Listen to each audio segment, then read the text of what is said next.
King Solomon's mines, fiction or reality, is said to be on African soil, and if that's the case, then it may be traced to Nasarawa State. Why? Because every inch of the vast land here is endowed with different kinds of mineral resources. No wonder it is tagged the home of solid minerals. We have gold, we have copper. We're almost like having a copper azara that exists. We have limestones and quite industrial minerals. We have marble, they get here, line west side. We can have Abuja now, that kind of Abuja industry here. We know some people have occupied, some people, but you can stake hold.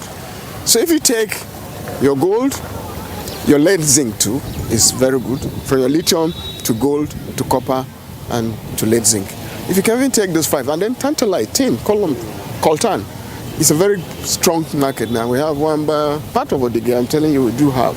So if you can concentrate on this few for the start, we have coal, but you can leave it is in the hands of the, what do you call it? Particularly they will be coal, the National Steel Raw Material Exploration Agency. But we have others which people have even been given license. But if you take those five and get good investors to start and do it with all these factors of health, safety, and environment that we're putting into it, we have a very wonderful model.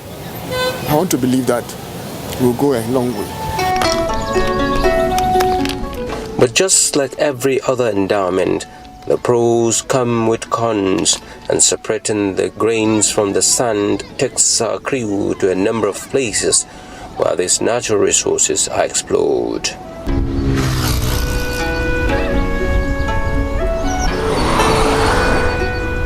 This task took us to Adudu in Obi local government area of Nasarawa State, a community in its shell, peaceful and above all blessed underneath.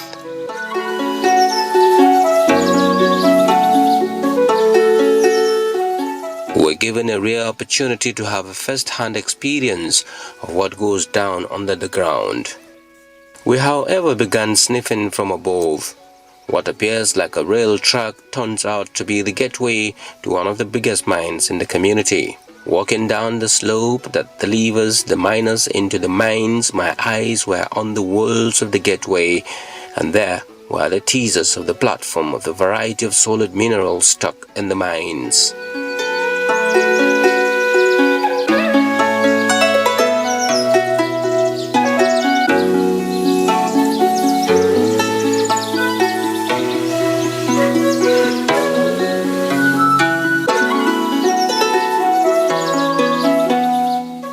As we began to go deep into the mines, only the headlights gave signs of activities.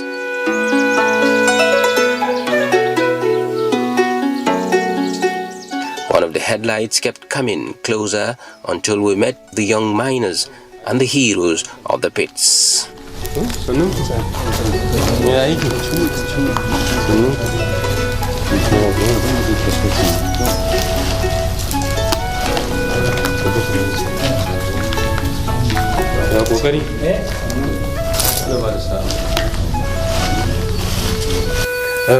Tell us about this place. You work here.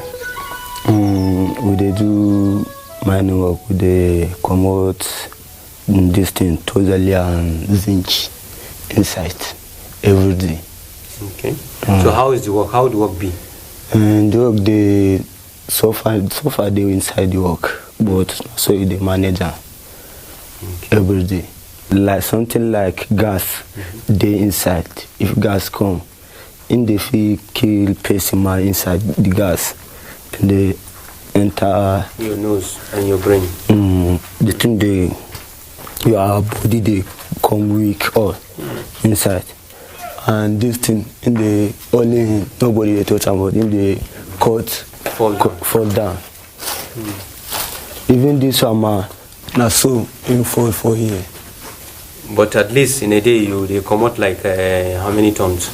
And sometimes they come out 3 tons, 5 tons, Of 10 tons. All they come out. Of what? Of zinc and lead. Okay.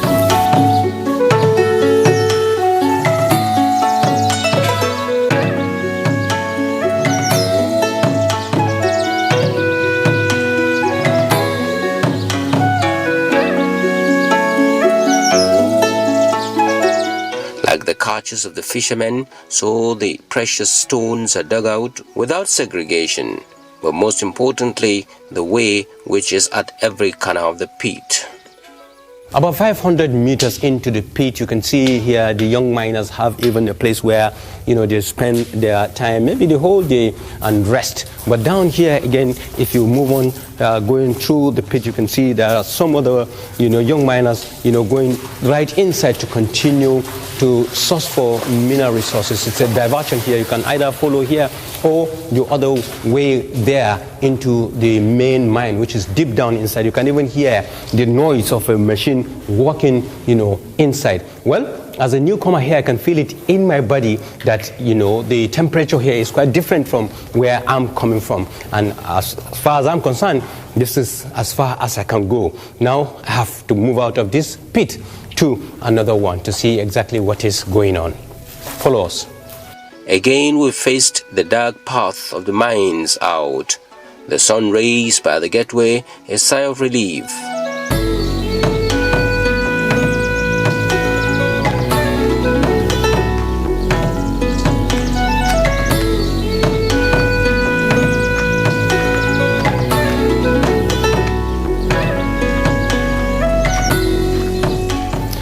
Not mentioning the danger involved in doing this job that these young boys do every day.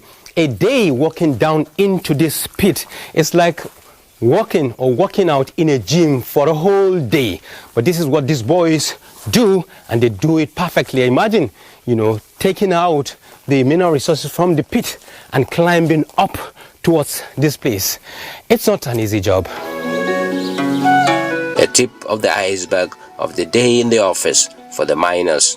But as long as it pays, the boys will give it a go. 80% of our youth are not doing anything. We are not farming, we are not a civil servant. We depend here. And by God's grace, we used to find it so easy here. You can see almost 200 or 300 of youth are here working. And they used to make it. Somebody will make 10,000, 5,000 daily. Honestly, it helps a lot.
Some few meters away, a thriving solid minerals processing plant and a merry-go-round of soil containing gems and valuable chemicals.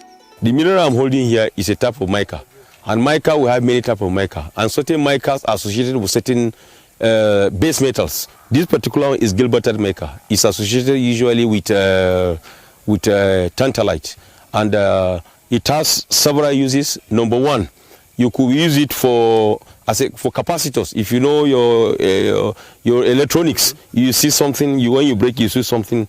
This is the type of mineral that's inside there. It serves to reduce maybe shock. And then apart from that, you can use it. You have your convenience electric iron. Inside it, you have a mica there. Then in other part of the world where you have temperature of 45 to 50 degrees around the Middle East, they use this just like you do your POP today. You can use it and lay it as POP. Apart from that, the current usage now as we speak, which is in the global economy now, is the lithium. It contains also a lithium element inside it, which you are aware of the lithium phobia all over the world, the issue of lead batteries. But here, the percentage of lithium you get in mica is between 2-3%. Not like the embologonite and the rest that you get almost 8%. So if you have this, when you now squeeze it, you have several elements. And one of the key elements for green energy now is lithium. Here is the exemplary value addition in action. The raw materials from the veins are processed instead of the old method of raw export. While the machines do their part, idle hands get engaged.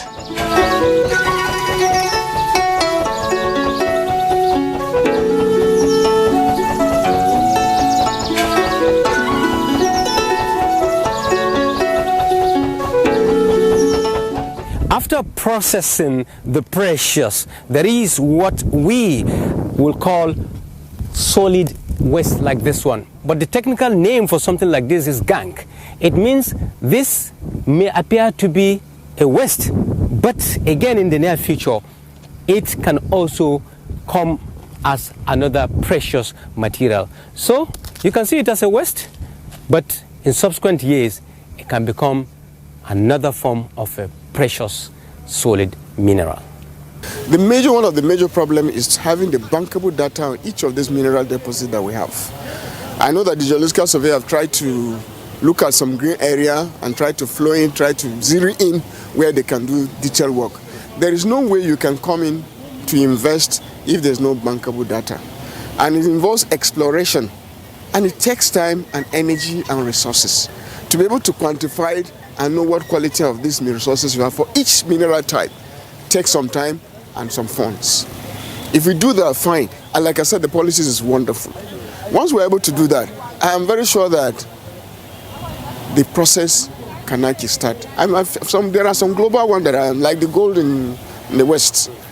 Someone took his time to do all of that, and today it's really, really in business. So we need to take time in doing each of those mineral types. We need to take time, good time investors.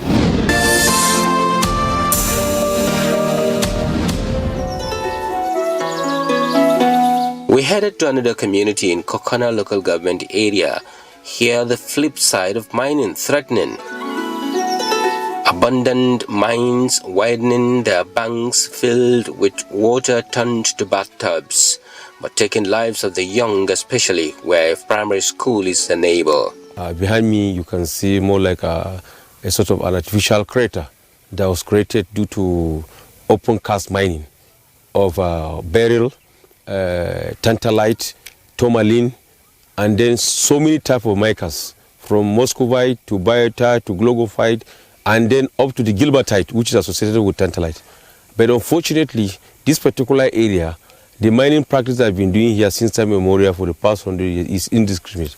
That's why you have all manner of paddocks not going by the present mining law of 2007. So because of non-compliance to that, and maybe lack of poor monitoring and synergy, this give birth to stagnation of water in this place, leading to environmental hazard in terms of leaching of certain minerals into the groundwater system, leading to contamination or pollution as the case may be.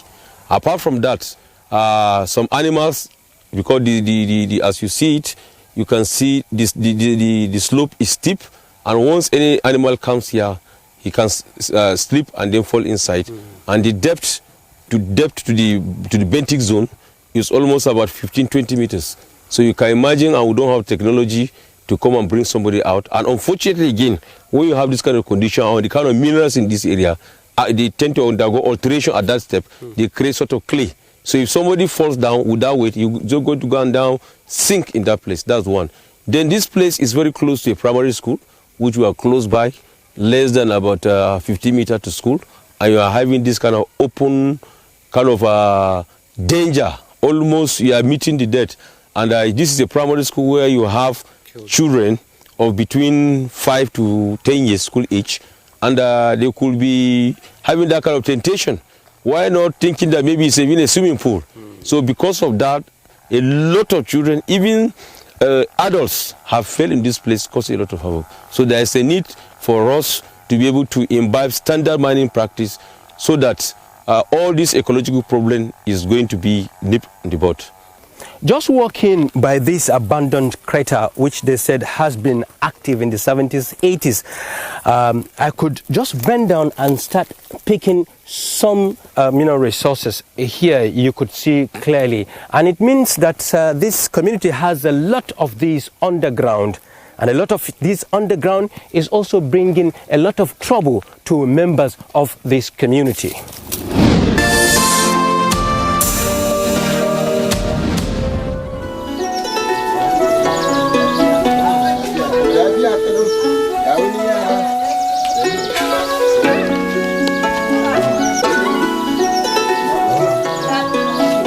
Adding salt to the wounds was a case of a miner who sustained an injury while working in the pits. He has been bedridden for a couple of years with family members calling for help. They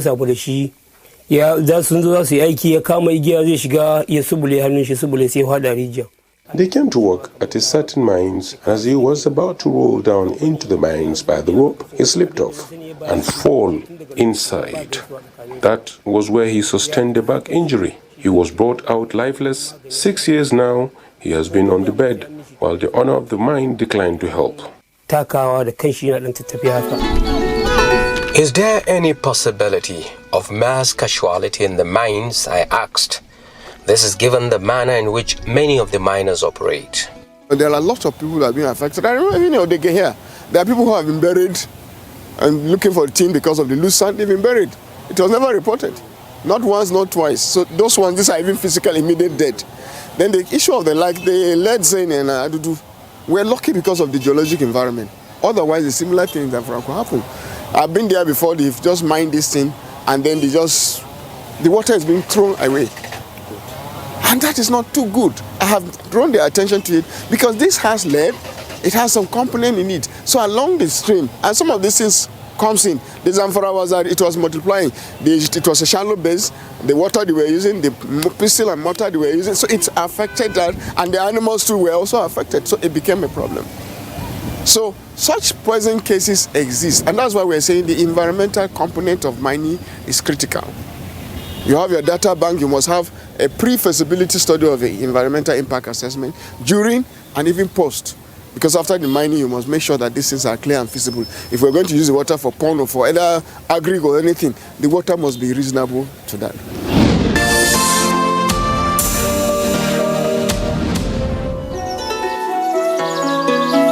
In another village, it's a case of land grabbing, leaving many of the villagers in limbo. We have not sold an inch of our land. We have never sold any part of the land. We have inherited from our forefathers. Anyone who approaches to buy, we always reject such offers because our land is generational. These are a few examples of the ugly sides of the blessings of the land.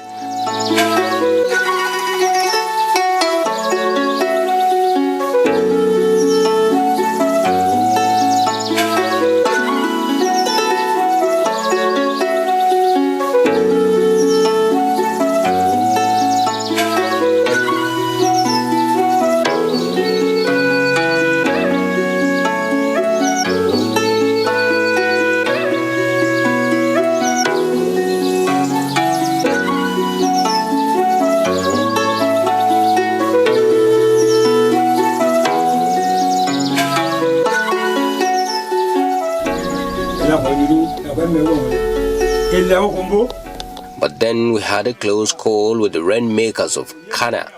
a community that prides itself with a gift from the people of Doma. Rainmaking here has been a long-standing tradition, with the wise men led by the blind.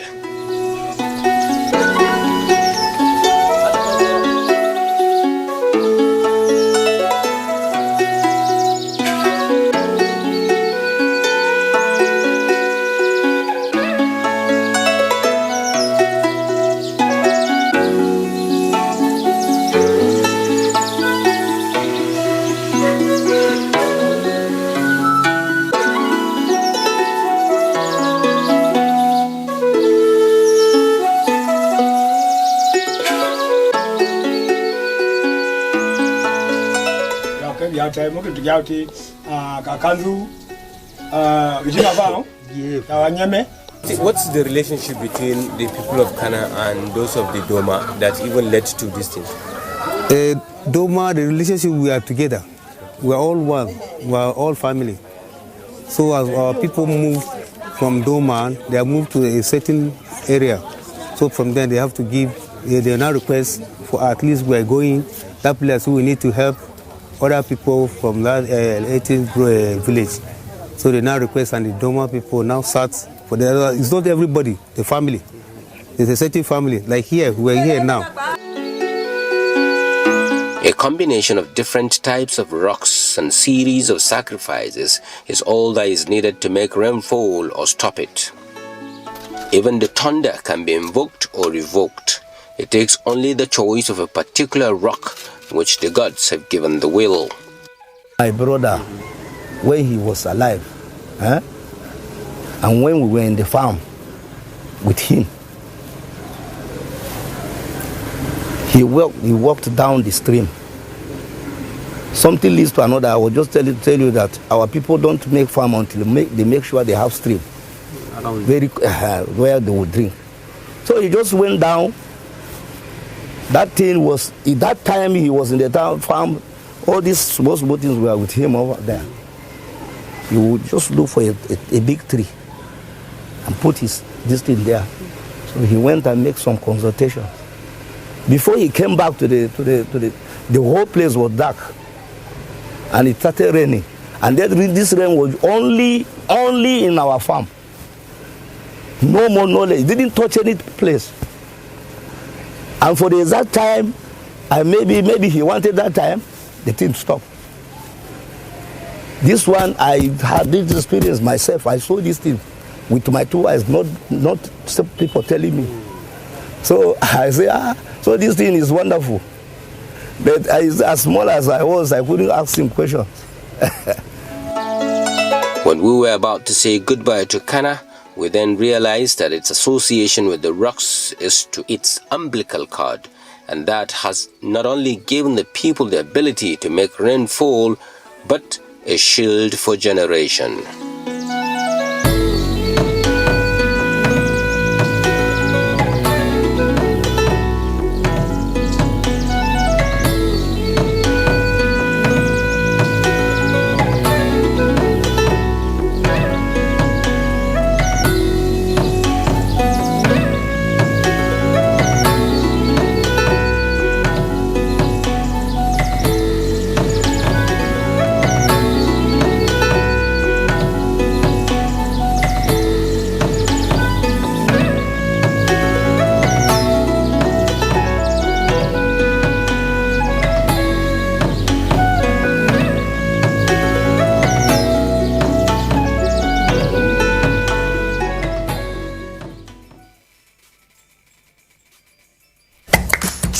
Hours a day, 7 days a week. You can watch NTA International live on your TV.